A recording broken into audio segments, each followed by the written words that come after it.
trust of all white people. For many of our white brothers, as is evident by their presence here today, have come to realize that their destiny is tied up with our destiny.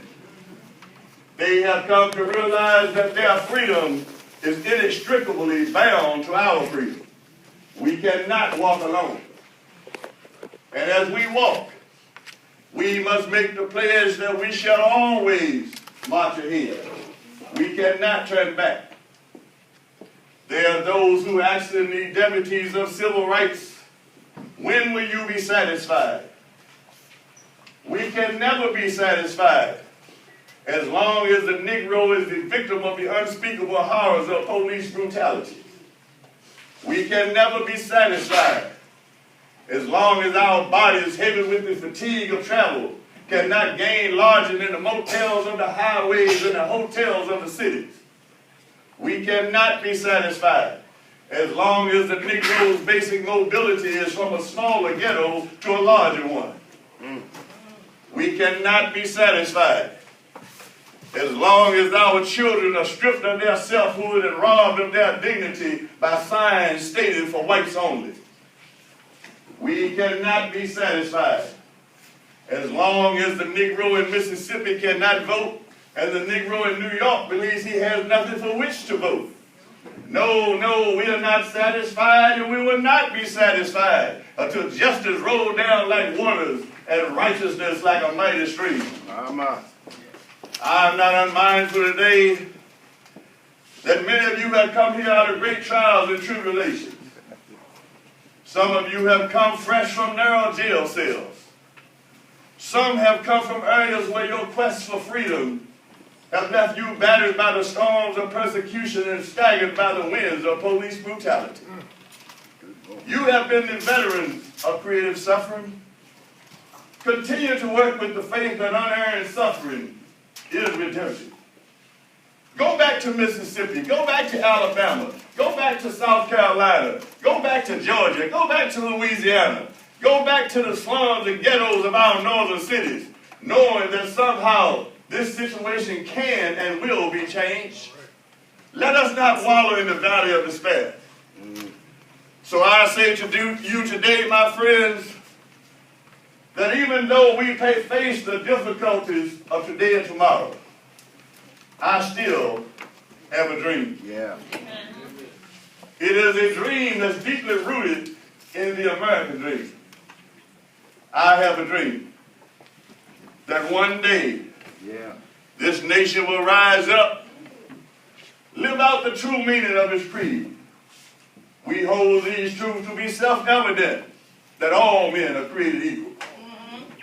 I have a dream that one day, down on the red hills of Georgia, the sons of former slaves and the sons of former slave owners will be able to sit down together at a table of brotherhood. I have a dream that one day, even the state of Mississippi, a state sweltering with the heat of oppression, sweltering with the heat of injustice, will be transformed into an oasis of freedom and justice. I have a dream that one day my 4 little children will live in a nation where they will not be judged by the color of their skin, but by the content of their character. I have a dream today.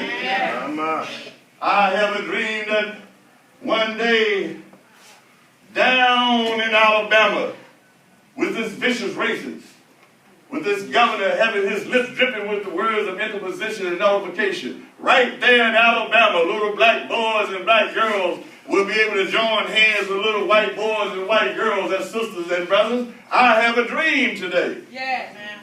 I have a dream that one day every valley shall be exalted. Every hill and mountain shall be made low. The rough places will be made plain, and the crooked places will be made straight. And the glory of the Lord will be revealed, and all flesh shall see it together. This is our hope. This is the faith with which I go back to the South with. With this faith, we will be able to hear out of the mountain of despair a stone of hope. With this faith, we will be able to transform the jangling discords of our nation to a beautiful symphony of brotherhood. With this faith, we will be able to work together, to pray together, to struggle together, to go to jail together, to stand up for freedom together, knowing that we will be free one day. This will be the day. This will be the day when all of God's children will be able to sing with new meaning, "My country, 'tis of thee. Sweet land of liberty, of thee I say. Land where my father died, land of the pilgrim's pride. From every mountainside, let freedom ring." And if America is to be a great nation, this must become true. So let freedom ring from the prodigal hilltops of New Hampshire. Let freedom ring from the mighty mountains of New York. Let freedom ring from the heightened Alleghanies of Pennsylvania. Let freedom ring from the snow-capped Rockies of Colorado. Let freedom ring from the curvaceous slopes of California. But not only that, let freedom ring from Stone Mountain of Georgia.